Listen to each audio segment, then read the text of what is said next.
Hi, good afternoon, everyone. My name is Andrea Apolo, and I'm a medical oncologist in Bethesda, Maryland. And I'm joined by Dr. Betsy Plimack, Deputy Director at Fox Chase Cancer Center. And we wanted to talk about the highlights of ASCO 2022. It was our first in-person ASCO for a long time, and there was a lot of really exciting data that was presented. Welcome, Betsy. Thanks, Andrea. It's so good to be chatting with you. And one of the highlights of ASCO was seeing you in person for this first time in many years. So it was really nice to catch up with you Likewise. and so many of our colleagues. Likewise. One of the abstracts or series of abstracts that I think was really exciting was on antibody drug conjugates targeting HER2. We've seen HER2 tested in bladder cancer throughout the years in multiple clinical trials, either as a TKI, as an antibody, in combination with chemotherapy, and we really haven't seen positive results. And I think this data is very exciting. Could you tell us a little bit more about these abstracts and what the data means? Sure. So I think the best way to group these is to sort of talk about the abstracts presented at GU ASCO and ASCO. Those are only a few months apart. And to try to sort of make sense of what the HER2 story is changing and becoming now in 2022. So as you mentioned, HER2 has been, noted to be expressed in urothelial cancer for decades. We tried multiple antibodies to HER2. So trastuzumab has been tested. Mostly all of the commercially available HER2 targeted therapies have been tested in urothelial with lackluster results, and it's never really made it to sort of any of our algorithms or guidelines. And then enter on the scene the antibody drug conjugates to HER2. So here we have an antibody targeting HER2, an old target, but a novel agent. And there's sort of two categories and three drugs that have come on the scene. There's an antibody drug conjugate targeting HER2 tagged to a novel payload, deruxtecan. I'll talk about that in a minute. And then there are two antibody drug conjugates also targeting HER2, but targeted to MMAE. Now, MMAE is a common payload. We're used to it because enfortumab vedotin is standard of care in urothelial. We use it all the time. And that's a Nectin-4 targeted therapy with an MMAE payload. So the payload's the same.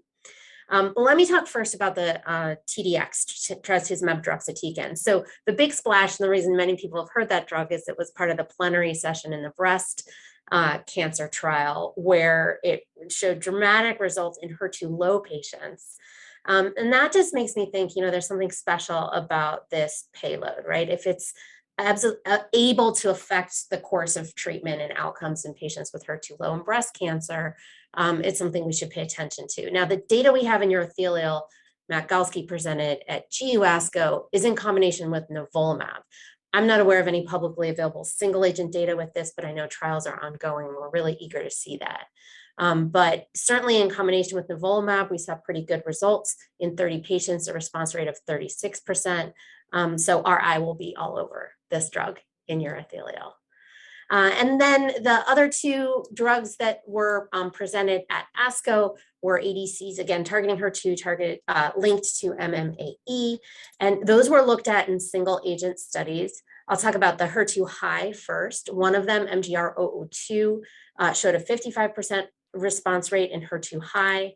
Another one, disitamab vedotin, again, another MMAE payload, was looked at as single agent in 19 patients with HER2 low, 26% response rate, and 107 patients with HER2 high with a 50% response rate. So again, these are early data, single arm trials, some in combination. Questions on my mind, and I'm sure on yours, how soon can we get these into trials in our patients at our centers, right? Because they're certainly promising. We know in urothelial, we need new agents. What is different about these, the way we're targeting HER2? What is the difference between the payloads? Can an MMAE linked antibody drug conjugate show efficacy in patients who've already received MMAE as part of enfortumab vedotin? So I'm really excited about this group of abstracts and looking forward to the larger trials. Yeah, that was a terrific summary of all of the abstracts presented at ASCO and GU ASCO, looking at ADCs that target HER2. One of the discussants, Dr. Galsky, who discussed these abstracts at this year's ASCO, was talking about the bystander effect that may be due to the linker in these antibody drug conjugates, and these have the same linker, and perhaps that may be a reason why we're getting an off-treatment effect or a treatment effect on patients that are HER2 low. And that's, I think, really exciting, is that we could potentially treat all comers, not only HER2 high patients. What do you think about that?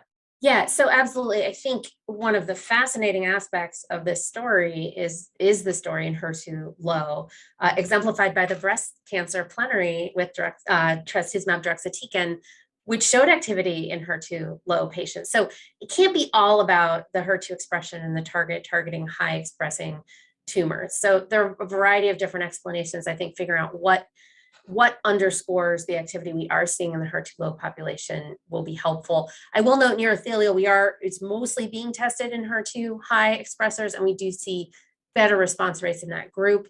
That, of course, is not the majority of our urothelial cancer patients. So if these drugs could be more generalizable to a greater population, that would be great.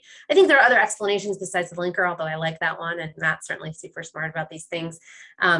And that could be sort of heterogeneity of HER2 expression. Maybe these tumors that we think are HER2 low are really HER2 high, at least in some of the metastatic burden and target lesions. And so, remains to be seen.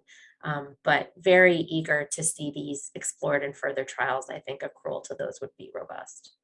And also, there seems to be something about the payload. Looking at RC48 that has the payload MMAE, when it was combined with a checkpoint in the abstract that was presented, abstract 4520, that was presented at ASCO, the responses were remarkable, 72% response, similar to what we saw when we combined enfortumab vedotin plus pembrolizumab. Just remarkable responses. Something about that payload. What do you think about that? Yeah, I mean, I think it's food for thought, and you sort of link those two abstracts across the MMA story really nicely with similar response rates in combination with immunotherapy. I'll sort of put that in context with the trastuzumab deruxtecan combined with nivolumab. We didn't see response rates that high. So while that drug may be very active in HER2 low or very active sort of on its own, when we combine, I agree with you, we're not seeing the synergy that we've seen so far with MMAE. I will say the two trials you mentioned, the EV Pembro and then this more recent one presented at ASCO, are single agent studies. They are robust with, pretty reasonable number of patients, but need to be confirmed in further trials. And I'm really glad we're doing those, so we'll have those answers. Yeah, and then the same thing also with sacituzumab govitecan in combination with pembro, that was also presented at ASCO. Small study, only 40 patients, but the response rate was 34%. So I was hoping for more. Right. And you make the point that the payload seems to matter, right? It's the one thing that seems to ensure these high response rates in combination with checkpoint inhibitors. So good themes to watch for, I think, in the coming trials. I was going to turn the tables towards you, Andrea, and try to cover, you are sort of one of the pillars and founders of looking at tyrosine kinase inhibitors in urothelial cancer. Of course, we use them in kidney cancer all the time, but the sort of literature really seems to be emerging around these agents in urothelial and certainly in combination. And I was hoping to get your thoughts on this series of abstracts looking at TKIs in urothelial. Yeah, thanks for the question. There were two abstracts that I want to discuss at ASCO presented this year using cabozantinib that I think were really important and really highlights all the work that's being done and looking at the combinations of not only of cabozantinib monotherapy, but also in combination with a checkpoint inhibitor. So I have always had a strong interest in really understanding the role of the VEGF pathway in urothelial carcinoma. And we have strong preclinical data showing that cabozantinib is an active agent in preclinical urothelial cancer models. So I had done a few years ago a clinical trial with monotherapy cabozantinib and saw activity, 19% response in 42 patients in a small phase 2 study. And also had a combination study with cabozantinib and nivolumab that we had some strong rationale that cabozantinib has immunomodulatory properties.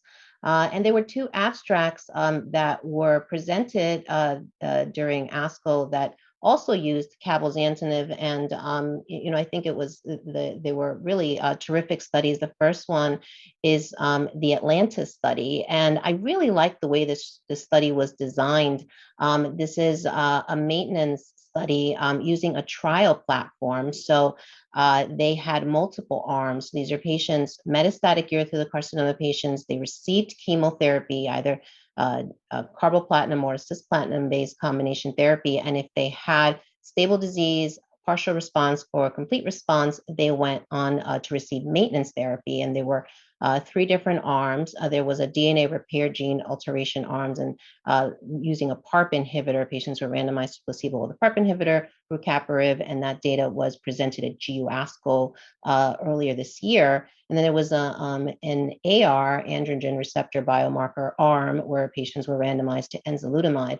And patients that were biomarker negative, that did not have, they were not positive for the AR or for the DNA repair gene biomarkers, those patients received cabozantinib maintenance versus placebo. And that's the study that was presented, the part of the study that was presented at ASCO. It was underpowered because of COVID and because avelumab became approved as maintenance treatment for patients in this setting. So the trial meant to enroll more patients, ending up enrolling about 60 patients that were randomized to receive cabozantinib or placebo, and they saw no difference. They saw no improvement in progression-free survival, no improvement in response rate, and no OS data. But, it was a small, underpowered study. So that was disappointing. But the other study that I want to mention is the Cosmic 021 study presented by Dr. Monty Powell. That was a combination similar to the study that I have done with cabozantinib and nivolumab. And I did want to mention that our response rate was in the second line setting. We saw in urothelial carcinoma patients, we saw 42% response and 21% CR. So we did see really high responses. This was in a different setting. This was in the first line setting in patients that are cisplatin ineligible and patients that are cisplatin eligible. And the response rate was 20% for those that were ineligible and 30% for those that were cisplatin eligible. So that's a little disappointing because that's what you would expect to see with monotherapy checkpoint inhibitors. So that I was hoping to see a little bit higher responses, but we didn't. But there was another cohort 5, that was in patients that had received checkpoint and were refractory. And I had a similar study that I published with cabo-nivo in the setting of 30 patients, and we saw a response rate of 16%, and they saw a response rate of 10%. Now, these are really small numbers, but the point is they saw activity also in patients that had already failed checkpoint inhibition. So this may be a setting where we can potentially use the combination of checkpoint inhibitor and a TKI. And there's an ongoing study right now through the Alliance Cooperative Group run by Dr. Gupta, called Main-COB. It's a phase 3 study that patients are randomized to avelumab or to avelumab plus cabozantinib in the maintenance setting, and that study has started enrollment. Right, so I think it's really interesting. The maintenance setting in general is really interesting, right? So that space opened up wide with the Javelin study. It's now what we do as standard of care. Question about the randomization to different maintenance arms based on a biomarker. Of course, cabo was explored in the group that didn't get sort of shuttled over to a PARP inhibitor or to an AR inhibitor. Do you think we're maybe missing some patients with overlapping sensitivities or overlapping biomarkers that might have benefited from that cabo arm but were excluded based on the study design? That's a great question. And we don't know the answer to that, whether if having a DNA repair gene alteration or having the androgen receptor staining makes you more susceptible to cabozantinib. We don't know the answer to that, but it is a limitation of the study, and it is a good thought. This is a biomarker negative group that may be less sensitive to therapy, but this is all hypotheses. We're not really sure. Right. Well, I guess main-CAV, so Dr. Gupta's study will really look at sort of what the TKI contributes. So we sort of know the backbone of maintenance of nivolumab in this setting. We'll see what it contributes. But I'll just say clinically, it's a really important space. We can't give chemo forever, even if it works really well. Immunotherapy, we tend to be able to. TKIs, we've gotten good at giving long term, although they do have chronic toxicities. So I think continuing to explore this really will elevate the field. And I will just say, I remember that oral presentation where you presented the immune effects of TKI therapy in urothelial. And it's just so nice that we're still seeing work being done in this area that really started, Andrea. Oh, thank you. And you know, there has been other efforts to the LEAP study was presented at ASCO, and that was, the findings were disappointing. And that was a randomization of patients to receive pembrolizumab, lenvatinib versus pembrolizumab in the first line setting. And can this perform better than chemotherapy? You know, I'm not sure that I would have thought that it would, and it didn't. The overall response rate in both arms is about 30%, and there was not an improvement with lenvatinib. But lenvatinib is a different agent. It's not cabozantinib. They all have slightly different targets, and you know what the role of each target is still an area of investigation. We're not sure. So Betsy, I think it was a very exciting ASCO. Was there any other thing that caught your eye that you were excited about? So one of the things I was just really honored to be able to present as a poster at ASCO, and this is obviously sort of citing the research from our own group, so thank you for asking, was that, you know, we've long been looking at biomarkers for chemotherapy response to chemotherapy given in the neoadjuvant space for muscle invasive bladder cancer. And we've evolved a series of routine trials around this, results of which are anticipated later this year. But we were able, fortunately, to do further work to validate the DNA repair biomarkers that may predict for a good response. So Jonathan Rosenberg and Gopayer's group presented a set of DNA damage alterations, and so did we. And the samples that we were able to use were from Tom Flake's Coxon study, the SWOG 13-14 study. So those are patients who all got neoadjuvant chemotherapy, either GemCis or MVAC, and then cystectomy. And what we did is we measured the alterations at baseline TURBT sample and correlated it with PT0 status.